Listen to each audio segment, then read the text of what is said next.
Ginbuyagyag ni 5th District Board Member Rolex T. Suplico nga mayara sang conflict of interest. Sa tunga ni anay Congressman Raul Buboy Tupas kag sang kompanya sang iya asawa nga si Congresswoman Binky Tupas.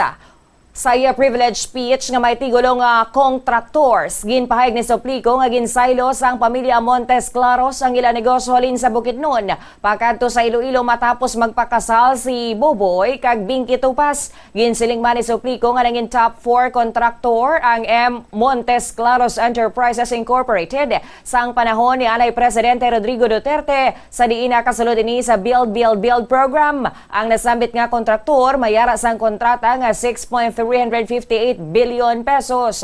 Naibaluan nga isa sa mga stockholders ni amo si Congresswoman Binky. Suno pa kay Suplico base sa sumbong sa Pangulo website, may 30 ka flood control projects ang gin-award sa DPWH sa MMEI nga nagabalor sa 2.938 billion pesos halin sang Hulyo 2022.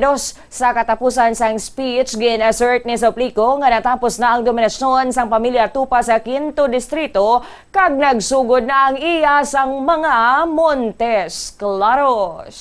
That the Montesclaros family business severely suffered when Bukidnon Governor Carlos Fortich ended his term in 2001, drastically affecting their construction business, which was concentrated on government contracts. The local politics in Bukidnon had apparently helped the Montesclaros family secure its government contracts. I recall that I was told the same thing by a colleague in the House of Representatives when I was still a congressman. Ang kabaysang privilege speech ni Board Member Rolex Suplico.